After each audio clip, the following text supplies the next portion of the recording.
बबनराव लोणीकरांसारखा एक माजी मंत्री राहिलेला माणूस, अत्यंत दळभद्री माणूस मी महाराष्ट्रात आजपर्यंत भाजपमध्ये सुद्धा किंवा कुठल्याही पक्षात इतका कपळकरंटा माणूस पाहिलेला नाही.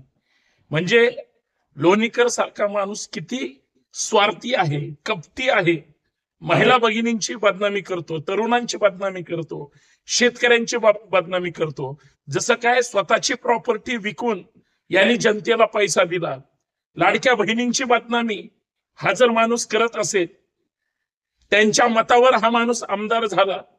यांच्या काय बापजाद्यांची प्रॉपर्टी विकून त्यांनी महाराष्ट्रात लाडक्या बहिणींना पैसे वाटलेले नाहीत, त्यांच्या मतदारसंघात सुद्धा. परंतु इतका घाणेरड्या विचाराचा माणूस भाजपमध्ये आहे.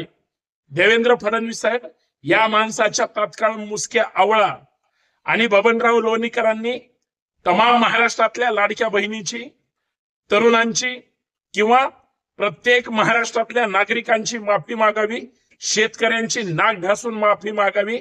अन्यथा संभाजी ब्रिगेड ह्या माणसाला महाराष्ट्रात फिरूच देणार नाही.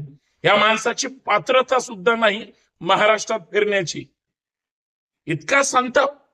बर, महाराष्ट्रातल्या जनतेच्या मतावर, लाडक्या बहिणींच्या मतावर ही लोक सत्तेवर आली आणि ही दिलेल्या मताशी सुद्धा गद्दारी करणारी माणसं आहेत.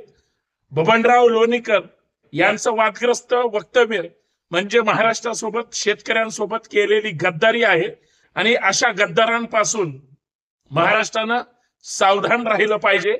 तात्काळ महाराष्ट्राची माफी मागा, अन्यथा महाराष्ट्रातला शेतकरी, शेतकऱ्यांची पोरं, संभाजी ब्रिगेड अशा शेतकरी विरोधी, लाडक्या बहिणींचा अवमान करणाऱ्या माणसाला सुट्टी देणार नाही, हे लक्षात ठेवा. बबनराव लोणीकरांच्या वक्तव्याचा जाहीर निषेध.